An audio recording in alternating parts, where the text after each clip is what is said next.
My name is Vanessa Mitchell.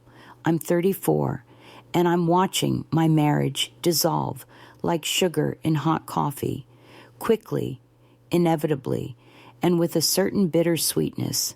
It's been 3 weeks since James packed his bags and walked out our front door. 3 weeks of silence, punctuated only by terse text messages about practical matters. 3 weeks of me oscillating between righteous indignation and gut-wrenching regret. I never thought a single sentence could detonate a 7-year marriage, but that's exactly what happened. Maybe if you had Daniel's ambition, we wouldn't be living paycheck to paycheck. Daniel, my ex, the successful entrepreneur who still occasionally likes my social media posts despite how badly things ended between us. The man who, unlike James, never had to check the bank account before booking a vacation. The moment those words left my mouth, something changed in James's eyes. It wasn't anger. I've seen his anger before. This was something worse. It was like watching a light switch off, leaving nothing but shadow. He didn't respond immediately. He simply stood there in our kitchen, still wearing his rumpled work clothes. His dinner, a sad microwave meal I'd grudgingly heated up, sitting untouched on the counter between us. "I see," he finally said, his voice unnervingly calm. "I've always wondered if that's how you felt." "James, I didn't mean—" He held up his hand. "Save it, Vanessa. For once, just stop talking and let me process this." I'd expected him to shout, to slam doors, to give me the opportunity to play the victim, a role I'd perfected over the years. Instead, he just nodded slightly, as if confirming something he'd long suspected, and walked upstairs. I poured myself a generous glass of wine and flopped onto the couch, flipping through channels as if nothing had happened. An hour later, I heard him coming down the stairs. I didn't look up until I saw the suitcase in my peripheral vision. "What are you doing?" I asked, trying to sound nonchalant despite the sudden hammering in my chest. "Taking some time to think," He saw replied, adjusting his grip on the handle. "Don't worry, I've left my credit card in the drawer. Wouldn't want you to have to learn how to pay the bills." The sarcasm stung, but I refused to let him see that. "You're seriously leaving because of one little comment? God, when did you get so sensitive?" James laughed, but there was no humor in it. "One comment? Vanessa, this is just the last in a very long line. I've spent years trying to be enough for you. I'm done." "So that's it? You're just going to walk out after everything we've been through?" I stood up, wine sloshing dangerously close to the rim of my glass. He looked at me then, really looked at me, with an expression that made me feel transparent. "Tell me honestly, Vanessa, if I didn't have a steady paycheck, would you have stayed with me this long?" The question caught me off guard. Of course I would have. Wouldn't I? Before I could formulate a response that wasn't completely dishonest, he nodded again. "That's what I thought." And then he was gone, the sound of his car engine fading into the night, leaving me alone with my wine and my thoughts, neither of which were particularly good company. I didn't call him that night. Pride, that old familiar demon, whispered that he would come back on his own. He always had before, after our arguments. By morning, I told myself, he would realize he was overreacting. But morning came, and the house remained silent. No apologetic text, no call, nothing. By the third day, anxiety had begun to replace my indignation. I tried calling, but it went straight to voicemail. I sent texts that started with anger, real mature ghosting me like this, and gradually transformed into something approaching contrition. Please just let me know you're okay. When he finally responded on day 5, it was with a clinical message about bills and mail forwarding. He was staying at an Airbnb, he said, and would let me know when he was ready to talk. If he was ready. That's when the panic really set in. It's strange how you can take something for granted until it's suddenly at risk. James had always been my safety net, my constant. Not the most exciting man, perhaps, but reliable, steady, the kind of man who remembered birthdays and changed the oil in my car without being asked. The kind of man who looked at me like I was extraordinary, even when I was at my most ordinary. And I had repaid that devotion with what exactly? Complaints about his modest teacher salary, eye rolls when he talked about his students' progress, constant comparisons to men who had more money but less character. The empty house seemed to echo with all the things I should have said to him over the years. Thank you. I appreciate you. I'm lucky to have you. Instead, I had let him believe that he was the lucky one to have me, that he should be grateful I had chosen him with his sensible car and his grading papers at the kitchen table until midnight, over men with more glamorous lives. When he finally agreed to meet me for coffee after 2 weeks of separation, I barely recognized him. It wasn't that his appearance had changed dramatically, though he did look thinner, the angles of his face more pronounced, but rather that he carried himself differently. There was a new distance in his eyes, a guardedness that had never been there before. I've been doing a lot of thinking, he said, after we had exchanged awkward pleasantries. Me too, I replied quickly. James, I'm so sorry about what I said. I didn't mean it. He studied me for a moment. The problem is, Vanessa, I think you did mean it. Maybe not consciously, but somewhere deep down, that's how you feel. That's not fair, I protested. You can't tell me what I think or feel. No, but I can observe your patterns. For 7 years, I've watched you measure me against other men and find me wanting. I've listened to you sigh when I talk about my work, as if teaching is somehow less important than making money. I've noticed how you light up around my more successful friends, how you insert yourself into their conversations while tuning out mine. Each observation felt like a small cut, precise, and painfully accurate. You told me once, back when we were dating, that what you loved about me was my passion, he continued. You said it was refreshing after being with Daniel, who only cared about status and money. Somewhere along the way, you started wanting exactly what you claimed to have left behind. I wanted to argue, to defend myself, but the words died in my throat. He wasn't wrong. I've accepted a position at a school in Seattle, he said, delivering the news like a doctor diagnosing a terminal illness. It's a fresh start for me. The semester begins next month. Seattle. My voice sounded small, even to my own ears, but that's across the country. That's kind of the point. So you're just going to throw away 7 years of marriage, just like that.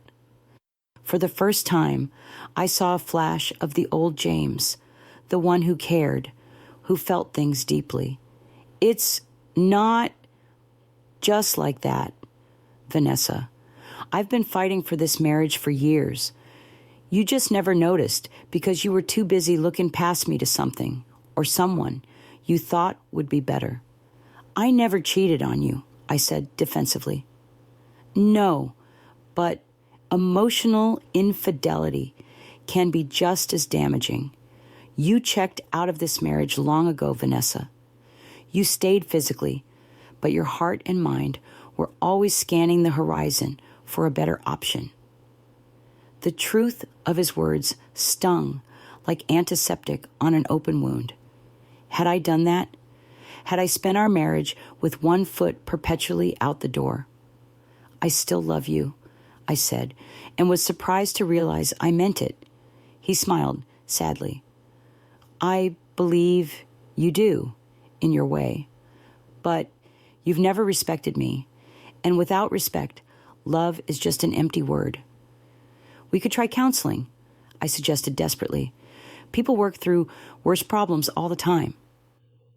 I've suggested counseling for the past 3 years, he reminded me gently. You always had an excuse why we didn't need it. Another truth I couldn't deny. I had dismissed his concerns, convinced that our problems weren't real problems because he wasn't hitting me or cheating on me. I had set the bar so low and then congratulated myself for stepping over it. I've already spoken to a lawyer, he continued. I'm not looking to make this difficult. You can keep the house. I know how much it means to you. I just need to move on. And what am I supposed to do? The question came out more plaintive than I intended. That's entirely up to you, Vanessa. For once, I'm putting myself first. He left shortly after, leaving me with a half-finished coffee and the realization that I had systematically dismantled the best thing in my life. The divorce proceedings were mercifully straightforward. James was, as in all things, fair and reasonable. Too reasonable, if I'm being honest. I almost wished he would fight with me, demand more, give me the opportunity to play the wronged wife. But he remained maddeningly composed throughout, never raising his voice, never making accusations. It was, in many ways, like watching someone I had once known intimately transform into a polite stranger. The day we signed the final papers, I broke down. Not in the lawyer's office. I maintained my composure there, matching James's calm demeanor, but afterward, alone in my car in the parking garage. You did this, I told my reflection in the rearview mirror, mascara creating dark rivers down my cheeks. You had someone who loved you, really loved you, and you treated him like he was dispensable. The truth, when finally acknowledged, was both simple and devastating. I had spent so much time looking for something better that I had failed to recognize the value of what I already had. In the months that followed, I learned several painful lessons. First, that a house is just a building when there's no one to share it with. Second, that my so-called friends were more interested in collecting gossip about my failed marriage than offering support. And third, that finding a job after years of voluntary unemployment was humiliatingly difficult. I ended up working as a receptionist at a real estate office, making barely enough to cover the mortgage James had generously continued to help with until I got on my feet. The irony wasn't lost on me. I had once looked down on James's career choice, and now I was making less than half his salary. 6 months after he moved to Seattle, I saw on social media that he was dating someone. Her name was Elena, a fellow teacher with kind eyes and a warm smile. In their photos together, James looked happy, not the performative happiness we had projected in our carefully curated vacation pictures, but a genuine contentment that made my chest ache. I closed the browser window and poured myself a glass of wine, a habit I had been trying to break without much success. Then, on impulse, I reopened my laptop and clicked on James's profile again. I hope she knows how lucky she is, I typed, then deleted it, too bitter. You look happy. I'm glad, I tried instead. Better, but still not quite right. Finally, I settled on simple honesty. You deserved better than what I gave you. I'm sorry. It took losing you to realize that. I hit send before I could second guess myself, then closed my laptop and walked away, not expecting a response. To my surprise, he replied the next day, "Thank you for saying that. I hope you find what you're looking for, Vanessa." It was more closure than I deserved and less than I wanted. But it was something real, which was more than I could say for much of our marriage. That night, I stood in front of the bathroom mirror for a long time, really looking at myself, not checking my makeup or searching for wrinkles, but trying to see what James had seen, both the woman he had fallen in love with and the one he had ultimately left. Time to grow up, I told my reflection. Time to stop waiting for someone else to make your life worthwhile. The next day, I enrolled in a community college course, the first step toward a degree in business administration. I joined a support group for divorced women. I started therapy, despite having told James for years that therapy was for people who can't solve their own problems. It turns out I was exactly that kind of person. Recovery isn't linear, as my therapist likes to remind me. There are days when I still fall into old patterns, scanning dating apps for men with impressive jobs and expensive watches. There are nights when I drink too much wine and compose emails to James that I never send. There are moments when self-pity threatens to drown me. Poor Vanessa, left all alone, starting over in her mid-30s. But there are also days when I catch a glimpse of someone new emerging from the wreckage of my marriage, someone more self-aware, more humble, more authentic, someone who might eventually be worthy of the kind of love I so carelessly discarded. James and Elena got engaged last month. I found out through a mutual friend, not social media. I had finally done the healthy thing and stopped following his accounts. My first reaction was a sharp pain, like pressing on a bruise I thought had healed. My second was a surprising sense of genuineness I didn't expect from myself. He deserves happiness. He always did. As for me, I'm still figuring out what I deserve and what I'm willing to work for. The house is on the market.